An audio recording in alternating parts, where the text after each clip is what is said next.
पूर्णमदः पूर्णमिदं पूर्णात् पूर्णमुदच्यते पूर्णस्य पूर्णमादाय पूर्णमेवावशिष्यते।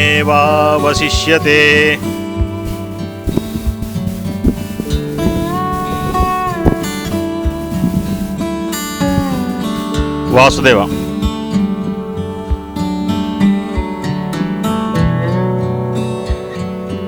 మనం చేసుకున్న ఎంతో గొప్ప పూర్వకర్మ పుణ్యాన అందరం మళ్ళీ మన మాస్టర్ గారి పంచన చేరి తద్వారా ఈనాడు మళ్ళా ఇలా కలుసుకుంటున్నాం.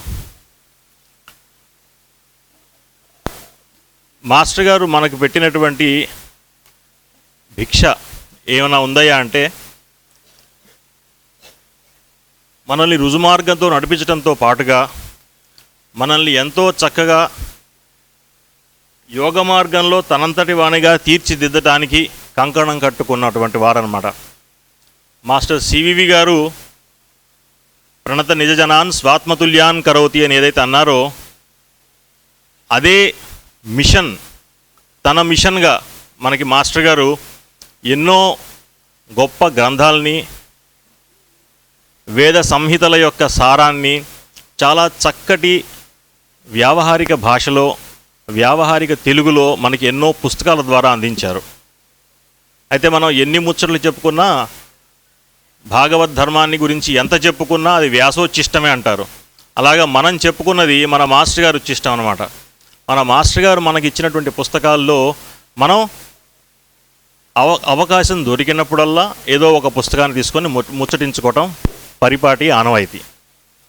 అయితే మాస్టర్ గారి ఏ పుస్తకం గురించి ఈరోజు మనం ముచ్చటించుకుంటున్నామో దాని గురించి చెప్పుకునే ముందు ఒక థాట్ అన్నమాట, ఒక చిన్న ఆలోచన మనం పునశ్చరణ చేసుకుందాం. ఏంటంటే ఆలోచన లేకపోతే వారి పుస్తకం అంటే అసలు ఏమిటి? మాస్టర్ గారి పుస్తకం అంటే అది కేవలం పుస్తకమేనా? పుస్తకం అంటే ఏంటంటే ఆయన ఆలోచనని వ్యావహారిక వైఖరి రూపంలోకి వచ్చేసరికి, ఇప్పుడు వాక్ అనేది 4 దశలుగా వస్తుందని మనకి సరస్వతి సూక్తంలోనూ వేదంలో చెప్పారు. పరా, పశ్యంతి, మధ్యమ, వైఖరి. అంటే మనం మాట్లాడుకునేది మన చెవులకు వినపడేటువంటిది అనేటువంటిది వైఖరి వాక్ అనమాట. అంటే మనం వ్యావహారికంగా మాట్లాడుకునేటువంటి మాట. అయితే ఈ వ్యావహారికంగా మాట్లాడుకునే మాటని కనుక దీనికి ఒక స్టేజ్ వెనక్కి వెళ్తే, ముందు మనకి ఆలోచన ఒకటి పుట్టాలి మనసులో పుట్టిన ఆలోచన, అది స్టేజ్ 1 అనమాట. ఆ ఆలోచనకి మనం ఒక నిర్దిష్టమైనటువంటి ఎక్స్ప్రెస్ చేయడానికి తగినట్లుగా ఉన్నటువంటి ఒక రూపాన్ని కల్పిస్తాం. అది ఒక మెంటల్ సెంటెన్స్ అనుకోవచ్చు. అది సెకండ్ స్టేజ్. ఆ మెంటల్ సెంటెన్స్కి మనం లాంగ్వేజ్, గ్రామరు అవన్నీ జోడించి మన మనసులో ఆకలనం చేసుకుని ఒక షేప్ తీసుకొస్తాం. అది థర్డ్ స్టేజ్ అనమాట. 4వ అంచెగా దాన్ని మనం బయటికి ఉచ్చరిస్తాం. సో వీటిల్ని క్రమంగా పరా, పశ్యంతి, మధ్యమ, వైఖరి అని చెప్పేసి 4 స్టేజెస్గా చెప్పారనమాట. అయితే ఈ 4 స్టేజెస్కి వెనక ఉన్న స్టేజ్ ఏమిటి అంటే, ముందు మనసులో ఆలోచనగా వచ్చినటువంటి స్టేజ్ కంటే ముందు ఆ ఆలోచన ఎక్కడున్నది అంటే, ఆ ఆలోచన సాక్షాత్తు ఎవరైతే మనకి ఇచ్చారో వారిగానే ఉన్నది. అంటే వారు తమ యొక్క ఉనికిని, తన యొక్క ప్రజెన్స్ని మనకి తమ వైఖరి వాకుగా అందిస్తున్నారన్నమాట. అంటే మనం మాస్టర్ గారు ఇచ్చినటువంటి ఏ పుస్తకాన్ని చదువుకున్నా కూడాను సాక్షాత్తుగా వారి ప్రజెన్స్ని మనం ఫీల్ అవుతాం. కాబట్టి మాలో కొంతమంది మరీ ఎక్కువ అదృష్టం చేసుకున్న బట్టి మాస్టర్ గారిని ఫిజికల్గా చూడగలిగిన వాళ్ళు ఉన్నాం అనమాట. అయితే ఆయన్ని ఫిజికల్గా చూడలేనటువంటి వారు మాస్టర్ గారి పుస్తకాల ద్వారా అధ్యయనం చేయడం ద్వారా ఆయన యొక్క ప్రజెన్స్ని తప్పకుండా ఫీల్ అవ్వవచ్చు అన్నమాట. అలాగా ఆయన ప్రజెన్స్ని మనకి ఇచ్చేటువంటి పుస్తకాల్లో ఈనాటి పుస్తకం ఏంటయ్యా అంటే, మాస్టర్ గారు మనకి ఇచ్చిన వేద సూక్త వివరణములలో రుద్ర సూక్తం. ఈ రుద్ర సూక్త వివరణ చాలా చిన్న పుస్తకం. ఇంత చిన్న పుస్తకంలో మాస్టర్ గారు ఇచ్చినటువంటి పుస్తకాలన్నీ కూడా చాలా సరళంగా చిన్నవిగాను, ఒక విధంగా చూస్తే మిస్లీడింగ్గా ఉంటాయన్నమాట. ఏంటంటే పుస్తకం యొక్క సైజుని బట్టి మనం దాని యొక్క స్టేచర్ని, దాని యొక్క తాహతు అంటానికి ఇది పెద్ద మాట ఏమో, దాని యొక్క విలువని అంచనా వేయలేమన్నమాట. ఎందుకంటే రుద్ర సూక్తము అనేటువంటిది చూస్తే కనుక సాక్షాత్తు యజుర్వేదంలోని ముఖ్య మంత్ర భాగంలో ఉన్నటువంటిది అనమాట. అంటే రుద్ర సూక్తం యజుర్వేదం ఒక మాస్టర్ గారి మాటలో చెప్పాలంటే యజుర్వేదం వాల్యూమ్ని ఒక వాల్యూమ్ తీసుకొని ఇలా మధ్యలోకి తీసామంటే ఆ మధ్యలో వచ్చేటువంటి మంత్రభాగం ఏంటయ్యా అంటే రుద్ర సూక్తం. ఆ రుద్ర సూక్తంలో ఇంకా మధ్యలో తీస్తే కనుక మనకు వచ్చేటువంటిది ఏమిటి, నమస్సోమాయచ రుద్రాయచ అనేటువంటి మంత్రం అనమాట. దాంట్లో వచ్చేటువంటి నమశివాయ శివతరాయచ, నమశివాయ అనేటువంటి పంచాక్షరి మంత్రము ఆ విధంగా యజుర్వేదంలో పూర్తి మధ్య భాగంలో అంటే సెంటర్ ఆఫ్ యజుర్వేదంలో ఉన్నటువంటి అత్యంత అమోఘమైనటువంటి మంత్రం అన్నమాట. అయితే ఈ మంత్ర సూక్తాలని, సూక్తం అంటే చక్కగా చెప్పబడినటువంటిది, చక్కగా చెప్పబడినటువంటి ఈ మంత్రభాగాన్ని మనకి మాస్టర్ గారు ఎందుకు ఇచ్చారు? మనం ఏదైనా సరే ఇన్సెంటివ్ అంటే తాయిలం లేకుండా ఏ పని చెయ్యం. మనకి ఏదైనా చక్కటి మంచి పని చేయాలరా అంటే ఇప్పుడు పిల్లవాడికి కూడా మనం చెప్పాలంటే నువ్వు ఈ పని చేస్తే కనుక నీకు ఫలానాది ఇస్తాను, మనకి ఆ లంచం చూపిస్తే తప్పితే మొట్టమొదట్లో మనిషి ఏ పని చేయడు అనమాట. సో మనకి ఇచ్చేటువంటి లంచం ఏంటంటే అంటే రుద్ర సూక్తం గురించి ఏం చెప్పారంటే మాస్టర్ గారు ముందు మాటలో, దీనికి స్త్రీ సూక్త పురుష సూక్తాలతో పాటుగా సమానమైన బహుళ ప్రచారం ఉన్నది. అంటే ప్రాచుర్యంలో ఎంతో ఎక్కువగా ఉందన్నమాట. ఎందుకయ్యా అంటే ఈ మంత్రాన్ని కనుక చేస్తే, మంత్రము అంటే మొదలు ఏంటంటే మననాత్ త్రాయతి ఇది మంత్రం, అంటే దాన్ని ఎంతగా మననం చేస్తే అంతగా మనల్ని రక్షిస్తుందన్నమాట. అయితే మంత్రం ఎవరు చదవచ్చండి అంటే మననం ఎవడైతే చేయగలడో వాడు ప్రతి ఒక్కడు మంత్రం చదవచ్చు. ఇదే మనకి మాస్టర్ గారు చెప్పింది అనమాట. అందుకని ఎలాంటి ద్రవీభూత కులాచలం అని చెప్పేసి ఎలాంటి కుల వర్ణ వివక్ష లేకుండా అందరికీ కూడా మంత్రోపదేశం చేసి చక్కగా మంత్రాలను చదివించి దగ్గరుండి తాను చదివించారనమాట. దీనికి మాస్టర్ గారు చెప్పింది ఏంటంటే దీని ప్రభావం చాలా అమోఘమైనటువంటిది. ముఖ్యంగా మనకున్నటువంటి మంత్రాల్లో రుద్రసూక్త పారాయణ వలన వచ్చేటువంటి సత్ఫలితాలు ఏమిటి అనేది మాస్టర్ గారు ఇచ్చిన లిస్టులో ఏంటంటే ఆపదలు, రోగాలు, దారిద్ర్య పీడ, అకాల మరణాలు, ఇవి ఎట్టి పరిస్థితుల్లో కూడాను ఈ రుద్ర సూక్తాన్ని చక్కగా అనుష్ఠానం చేసేటువంటి వారికి దరిదాపులకి రావు.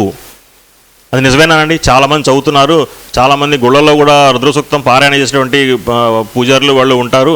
మరి వాళ్ళందరికీ ఇలాగా ఇవన్నీ ఉన్నాయా? అయితే మనం మొట్టమొదటిగా మనందరం ఏంటంటే సాధనలో దిగి ఉన్నటువంటి వాళ్ళం మనం గుర్తుపెట్టుకోవాల్సింది ఏంటంటే మరణం అంటే ఏమిటి, అకాల మరణం, మృత్యువు అంటే ఏమిటి? చావేనా? చావు మృత్యువా? మనకి భయం వై మృత్యు అని వేదవాక్తి అనమాట. అంటే భయము దేని గురించి, ఫియర్ ఆఫ్ అన్నోన్ అంటారే, ఆ తెలియని దాని వలన మనకి భయం ఉంటుంది, ఆ భయమే మృత్యు అనమాట. ఈ విధంగా దారిద్ర్యం అంటే అలక్ష్మి అంటుంటాం కదా మనం. అలక్ష్మి అంటే మనసులో దారిద్ర్యం పోవడం అన్నమాట. మనసులో దారిద్ర్యం పోయింది అంటే ఆటోమేటిక్గా ఇంట్లో దారిద్ర్యం పోతుంది. మనసులో దారిద్ర్యం పోవటము అంటే ఇవన్నీ ఏమిటాయంటే దారిద్ర్యము, రోగాలు. రోగం అంటే ఫిజికల్ రోగం కంటే ముందుగా ఉన్నది మాయరోగం అనమాట. మనకు హోమియోపతిలో చెప్పినట్టుగా ఫస్ట్ రోగం మనసులో పుడుతుంది.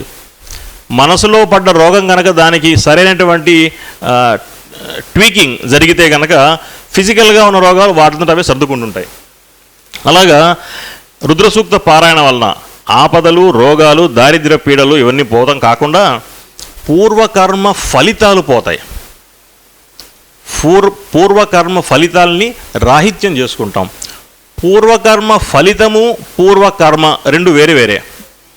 మనం చేసిన పూర్వకర్మ ఎక్కడికి పోదు, అయితే దాని ఫలితం పోతుందా? పూర్వకర్మ మనకి ఎలా ఉంటుందంటే మనం చేసినటువంటి ప్రతి ఆలోచన, మనం చేసినటువంటి ప్రతి పని, అంటే మనోవాక్కాయ కర్మలు అంటారే, త్రికరణాల వల్ల మనం చేసేటువంటి ప్రతి ఒక్క సంకల్పానికి, పనికి ఒక్కొక్క కర్మ బీజం పడుతుంది. దీంట్లో ఎలాంటి సెకండరీ థాట్ లేదు. నేను ఒకసారి మళ్ళీ రిపీట్ చేస్తాను. మనస్సు ద్వారా ఒక ఆలోచన చేశామంటే ఆ ఆలోచనకి ఒక కర్మ బీజం పడుతుంది. ఎంత చిన్న ఆలోచన అయినా సరే, మనం చేసిన ఏదైనా పని ఉందంటే ఆ పని వల్ల ఒక కర్మ బీజం పడుతుంది. మూడోది, మనం మాట్లాడిన ప్రతి మాట, ప్రతి మాటకి ఒక కర్మబీజం పడుతుంది. ఏంటి భయపెడుతున్నారా నన్ను? భయం కాదు, తెలుసుకొని మనం చేయాలన్నమాట. సాధనలో మనం వేస్తున్నటువంటి ప్రతి అడుగులో మనం గుర్తుపెట్టుకొని చేయాల్సింది ఏంటయా అంటే త్రికరణ శుద్ధి అంటారు. త్రికరణ శుద్ధి జరిగితే గనక సత్కర్మ ముందుకు నడుస్తుంది. త్రికరణ శుద్ధి లేకపోతే మనం కావాల్సినటువంటి అనుకోనటువంటి కర్మ మనం అనవసరంగా పెంచుకుంటూ పోతుంటాం. అదేంటంటే ఉమ్మిలో పడ్డ ఈగలాగా అనమాట. ఎంత తనుకుందామని బయటికి ట్రై చేసినా కూడా దాంట్లో చిక్కుకుంటుంది తప్పితే ఎందుకు చిక్కుందో తెలియదు. ఈ ఉమ్మి ఎక్కడి నుంచి తగులుకుందో మనకు తెలియదు, కానీ తెలియకుండా మనం వేసుకున్న ఉమ్మి అనమాట అది. సో వాటి గురించినటువంటి ఫలితాలు మనకి రుద్రసూక్త పారాయణ వల్ల నశిస్తాయి. ఫలితం ఎట్లా నశిస్తుందండి? ఇది చాలా బ్రహ్మాండమైన ధర్మ సూక్ష్మం మాస్టర్ గారు చెప్పిందనమాట. మన ఫలితం ఎలా నశిస్తుంది, మనం ఫలితం అనుభవించకుండా తప్పించుకోగలుగుతాం. ఇదే కదా చెప్తోంది.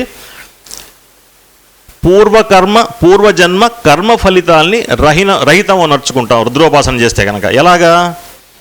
మనం చేసిన కర్మ బీజప్రాయంగా ఉంటుంది అనుకున్నాం కదా. అయితే ఈ బీజాలు మనకి ఏ జన్మలో మనకు వడ్డనకు వస్తాయో తెలియదు.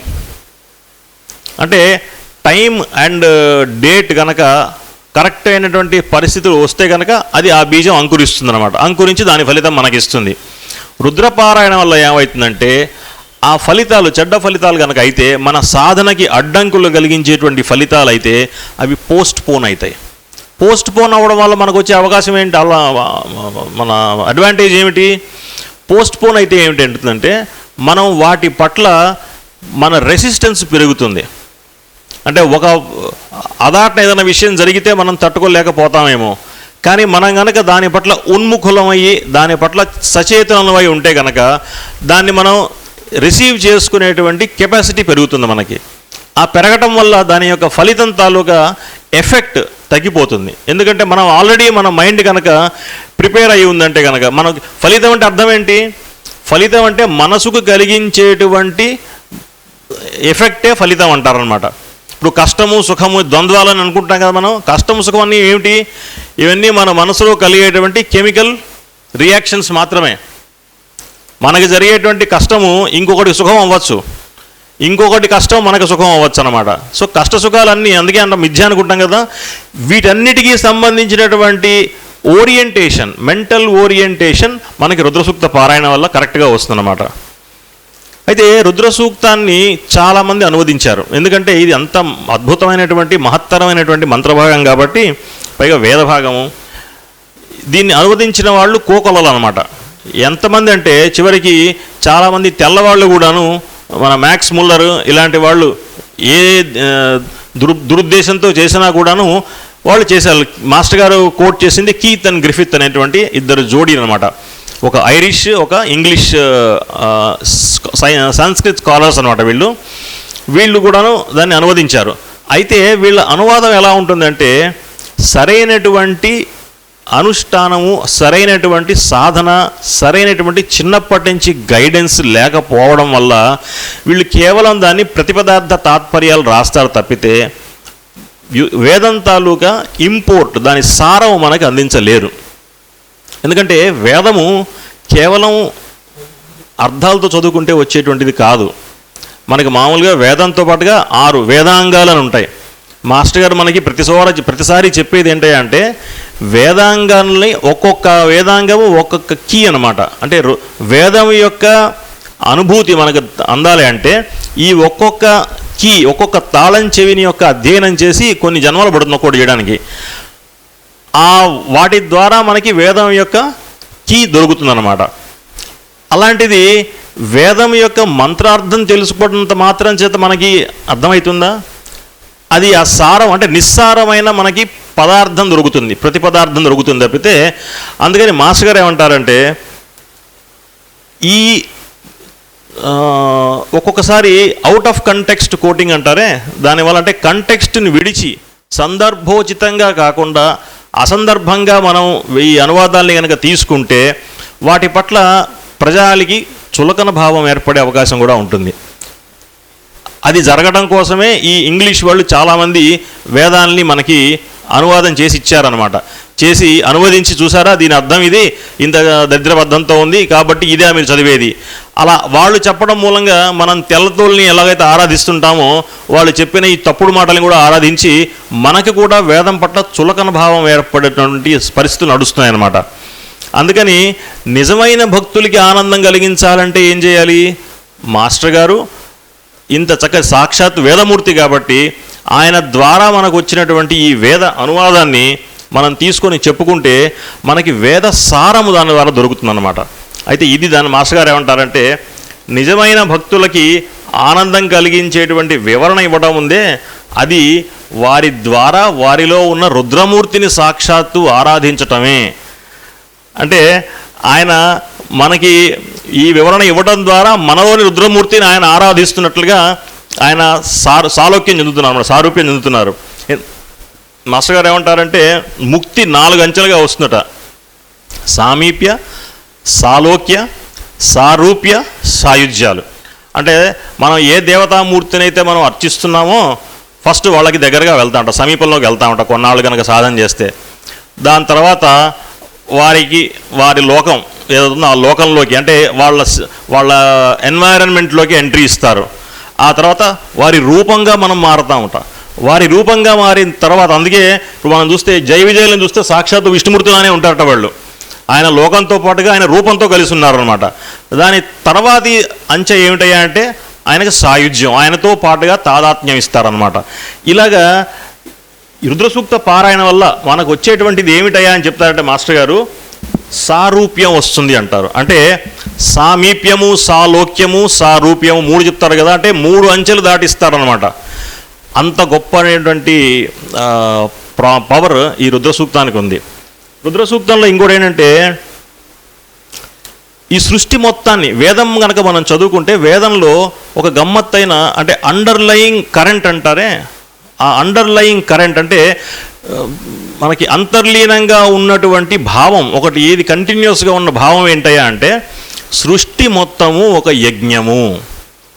యజ్ఞం అంటే మనం రోజు పొద్దున హోమం చేస్తాం, 4 ఋత్వికులు కూర్చొని సమిధల్ని వ్రేల్చి అది ఫిజికల్గా కనిపిస్తూ ఉంటుంది మనం చేస్తున్నటువంటిది.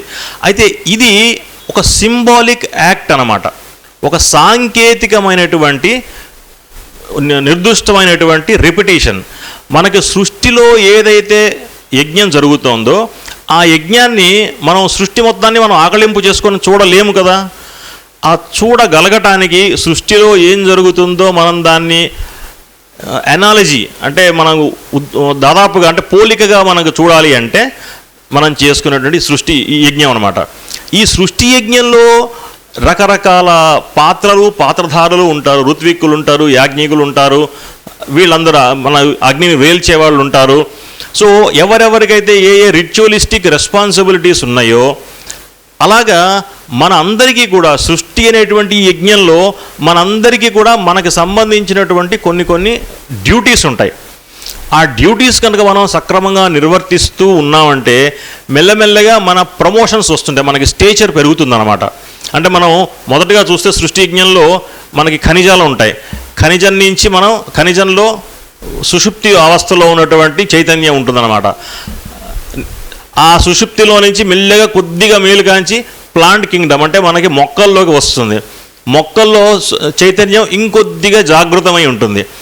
అలాగా అంటే యజ్ఞం జరుగుతూ ఉండగా యజ్ఞంలో రకరకాల పాత్రలు ఎవరైతే నిర్వర్తించాలో వాళ్ళు నిర్వర్తిస్తూ ఉండగా అంటే మనకి వరుణుడు వానలు కురిపిస్తుంటాడు, మరుతుడు వాయువులు వీస్తుంటాడు, సూర్యుడు తన సప్త అశ్వాల ద్వారా మనకి సృష్టి కార్యాన్ని నడిపిస్తూ ఉంటాడు.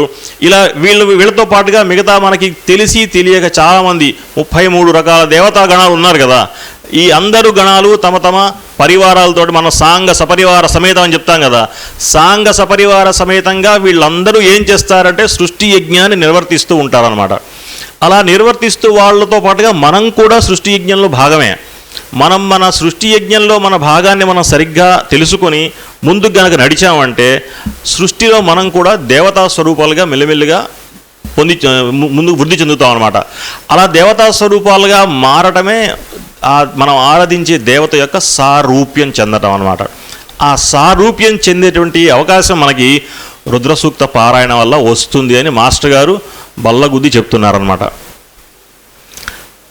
సృష్టిలో అందరూ కూడాను రుద్రుని యొక్క సగుణమూర్తులుగా ఆరాధించటం ఈ రుద్ర సూక్తం యొక్క బేసిక్ ప్రపోజిషన్. అంటే రుద్ర సూక్తం మనకు అందించేటువంటి మొట్టమొదటి సూత్రం అన్నమాట. ఏమిటంటే ఈ సృష్టిలో ఉన్నటువంటి మూర్తులు అన్నీ కూడాను, అంటే స్థావర జంగమాలు అంటాం కదా, కదిలేవి కదలనివి, నిద్రపోయేవి మేలుకున్నవి, సగం నిద్రలో ఉన్నవి, కలల్లో ఉన్నవి, సుషుప్తి అవస్థలో ఉన్నవి అన్నీ కూడాను అంతర్బహిష్య తత్సర్వం వ్యాప్య నారాయణ స్థిత అని అంటాం.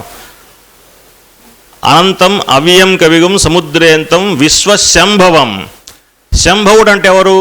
శం అంటే శాంతిని, భవుడు అంటే భవము అన్న పదానికి ఒక శ్లేష్ తోటి భలే గమ్మత్తుగా వాడతారనమాట. భవము అంటే ఈ భవసాగరం అంటాం కదా, సంసారాన్ని కూడా భవం అంటారు, అలాగే శివుణ్ణి కూడా భవుడు అంటారనమాట. అందుకే భవానికి శం కలిగించేటువంటి వాడు శంభవుడు అనమాట. అందుకే ఆయన శంభో అంటారు శివుణ్ణి. అంటే మరి నారాయణంలో శంభవం రావడం ఏంటి గమ్మత్తుగా ఉంది అంటే, శివాయ విష్ణు రూపాయ శివరూపాయ విష్ణువే అని మనకి ఏదైతే సంధ్యావందనం రోజు చెప్తారో అదే మంత్రాన్ని మనం చూసుకొని ముందుగా వెళ్ళాలన్నమాట. అయితే సృష్టిలో అంతా రుద్రుని మూర్తులే కదా, ఆ రుద్రుని మూర్తులుగా మనం వాళ్ళని దర్శించి అంతకంటే వాళ్ళని ఆరాధించడం కంటే ఉన్నటువంటి గొప్ప సంసార తారణ సాధనం ఏమున్నది అంటున్నారు మాస్టర్ గారు అనమాట. మనకి సమయాభావం వల్ల ఏం చేద్దామంటే కొన్ని 2-3 మంత్రాలు రుద్రంలో ఉన్నటువంటి మంత్రాలని మనం గబగబా చెప్పేసుకొని మాస్టర్ గారు మనకి దానివల్ల ఇచ్చినటువంటి వివరణ చూసుకుంటే, అంటే మనం ఏంటంటే నా ప్రయత్నం వల్ల కొద్దిగా రుచి చూపించడం మాత్రమే. రుచి అందిన తర్వాత మిగతా దాన్ని జుర్రుకోవడం మీ బాధ్యత. ఈ చిన్న పుస్తకం ద్వారా మనం కరెక్ట్గా చదువుకుంటే, రుద్రం కనుక మనం చిన్నప్పటి నుంచి చదువుకున్న వాళ్ళు ఎవరు ఉన్నారంటే నోటికి వచ్చేస్తుంది. మనం గబగబా వల్లెవేసి చదువుతుంటాం. అయితే దాంట్లో ఎక్కడ విడగొట్టి ఎక్కడ చేస్తే దాంట్లో ఎంత చక్కటి భావం ఉందో చూసుకుంటే ఆ భావాన్ని మనం అనుష్ఠానం చేసుకుంటూ న్యాసం చేసుకుంటాం అనమాట. న్యాసం అంటే ఏంటి? సూపర్ ఇంపోజిషన్ అంటారు. Grand superimposition. అంగుష్టాభ్యాం నమః తర్జనీభ్యాం నమః అనుకుంటాం. అదేంటో అర్థం కాదు మనకి. అంగుష్టాభ్యాం ఎందుకంటే ఇట్లా గీరుకోవాలా? ఇలా గీరుకుంటే మనకి ఏమొస్తుంది? ఏమి రాదు. అక్కడ మనం చేయాల్సింది ఏంటంటే న్యాస విద్య అంటే ఏమిటయా అంటే ఆ మంత్రంలో ఉన్నటువంటి ఒక్కొక్క అక్షరంలో ఆ ఆరాధ్య దేవత యొక్క స్వరూపాన్ని మన శరీరంలోని భావాల్లో, మన కరచరణాలు అంటామే, మన చరణాల్లో ఉన్నటువంటి అంగుష్టాల్లో ప్రతి దానిలో కూడాను ఆయన్ని సూపర్ ఇంపోజ్ చేసుకుంటాం అన్నమాట. సూపర్ ఇంపోజ్ చేసుకొని మనం ధ్యానం చేస్తున్నప్పుడు ఆ మూర్తిగా మనం సారూప్యం చెందేటువంటి మనకి సాధనం మొదలవుతుందన్నమాట. సో అధ్యవోచదధివక్త ప్రథమో దైవ్యోభిషక్ అహీగుశ్చ సర్వాంజంభయన్ సర్వాశ్చయాతు ధాన్యః మనం చదువుకుంటాం. అధ్యవోచత్ అధివక్త ప్రథమో దైవ్యోభిషక్. అధ్యవోచత్ అధివక్త అంటే ఎవరన్నా అథారిటీతో చెప్పగలిగినటువంటి వాడు. అట్లా అథారిటీతో చెప్పగలిగిన అంటే వక్త అంటే మాట్లాడగలిగినటువంటి వాడు, అంటే అథారిటేటివ్ ఫిగర్ అనమాట. ఆయన అధ్యవోచత్ అంటే అథారిటీతో మాట్లాడుగాక. ఎవడు ఆయన? ప్రథమో మొట్టమొదటి వాడు. దైవ్యోభిషక్ దేవతల యొక్క భిషక్ అంటే వైద్యుడు అనమాట. అంటే ఈయన దేవతలకే రోగాలు వస్తే వైద్యం చేసేటువంటి భిషగ్వరుడు అనమాట. అట్లాంటి ఆయన అథారిటీతోటి మనకి ఏం మాట్లాడగలి? ఏమంటున్నారు? అహీగుశ్చ సర్వాన్ జంభయన్ సర్వాశ్చయాతు ధాన్య. యాతుధానములు అంటే ఒక రకమైన పిశాచగణాలు అన్నమాట. యాతుధానాల్ని, తర్వాత అహీగుశ్చ అంటే పాముల్ని, సర్పాలని.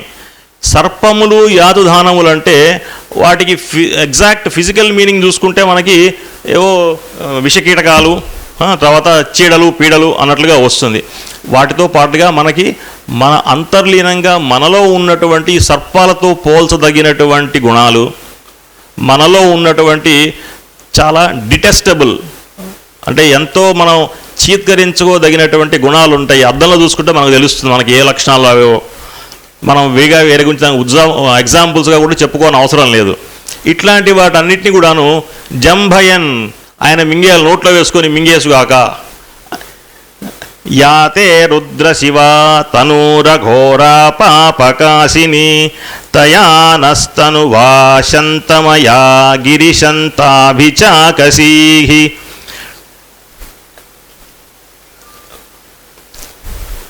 శంతమయ గిరిశంతాభి, ఇది చాలా గమ్మత్తైనటువంటి ప్రయోగం అన్నమాట.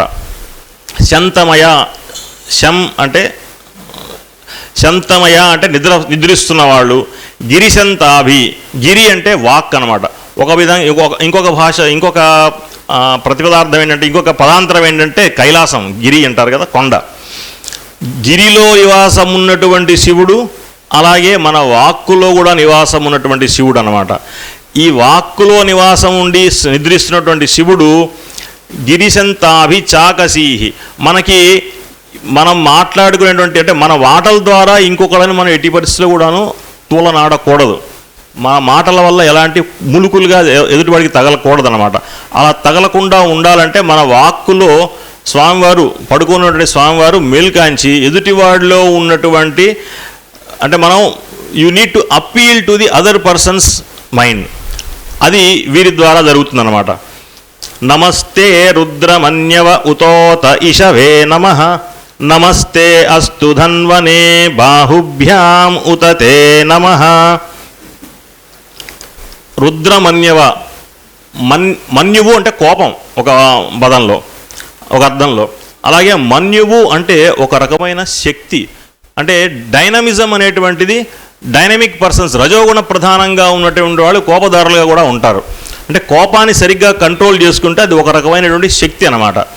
ఆ శక్తిని రుద్రమన్యువు అంటారు. అంటే రుద్రుడిలో ఉన్నటువంటి ఆ రుద్రుడు అంటే రోదసికి అధిపతి అన్నమాట. రోదసి అంటే ఆకాశం. ఇంకొక పదంలో అర్థం చేస్తే ఏడుచున్నటువంటి, పెద్దగా కేకలు పెట్టేటువంటి వాడిని రుద్రుడు అంటారు అనమాట. సో ఈ రోదసికి అధిపతి అయినటువంటి రుద్రుడు, మామూలుగా మనం సృష్టి మొదలైన తర్వాత అంతర్యామి పరబ్రహ్మం యొక్క సగుణమూర్తులుగా వస్తున్న వాళ్ళలో రుద్రుడు మొదటివాడు అనమాట. అందుకనే ఆయన్ని ఆదిదేవుడు అని కూడా అన్నారు. అందుకనే రుద్రులు 11 మంది రుద్రులు అంటారు. అంటే ఫిజికల్ మేనిఫెస్టేషన్ సృష్టిలో జరుగుతున్నప్పుడు దిగి వచ్చేది ఎలాగయ్యా అంటే, ఏకాదశ రుద్రులు, ద్వాదశ ఆదిత్యులు, తర్వాత మన అష్టవసువులు, అశ్వినులు, 33 మంది అని చెప్పుకున్నాం కదా, మాస్టర్ గారు చెప్పారు మనకి చాలాసార్లు.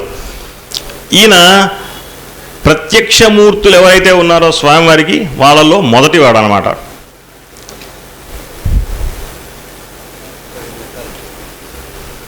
శివధనువు, రుద్రమన్యువు అంటే శివధనువు అని కూడా చెప్తాం. మన భూమధ్య నుంచి బ్రహ్మరంధ్రం వరకు, బ్రహ్మరంధ్రం నుంచి మనకి మెడుల్లా అబ్లాంగేటా అని ఉంటుంది, అంటే రుద్ర గ్రంథి అంటాం వెనకాలన్నమాట. ఈ వరకు ఉన్నటువంటి దీన్ని శివధనువు అంటారనమాట. ఈ శివధనువుల్లో ఇక్కడి నుంచి రుద్రగ్రంథి వైపు వెళ్ళేటువంటి మార్గంలో అహోరాత్రం, అంటే మనకి సూర్యుడు కనుక తూర్పున ఉదయిస్తున్నాడంటే ఉదయిస్తున్న సూర్యుడు పైకి లేచి అలా వెళ్ళి మనకి వెనక్కి కూడా అస్తమిస్తాడు. అహోరాత్రాలు కూడా వస్తాయి. సో అందుకని రుద్రుడు సూర్య రూపంలో మనకి ఈ రుద్రగ్రంథి ద్వారా పనిచేస్తూ ఉంటాడనమాట. సో ఈ మంత్రభాగంలో మనం చెప్పుకున్న వీటి ద్వారా ఆది వ్యాధులు, తర్వాత ఎటువంటి పిశాచ పీడలు ఇవన్నీ తొలగటమే కాకుండా దారిద్ర్య బాధలు పోయి మనకి మనస్సులో ఒక నిర్దిష్టమైనటువంటి మార్గం, ఆచరణానికి కావాల్సినటువంటి మార్గము రుద్రసూక్త పారాయణ వల్ల మనకి ఏర్పడుతుందన్నమాట. అయితే మనందరం ఈ పుస్తకాన్ని చదువుకొని మనం చేసుకునే పారాయణ కొంచెం జాగ్రత్తగా సఫలీకృతం అయ్యేట్టుగా ప్రయత్నం చేద్దాం. వాసుదేవ.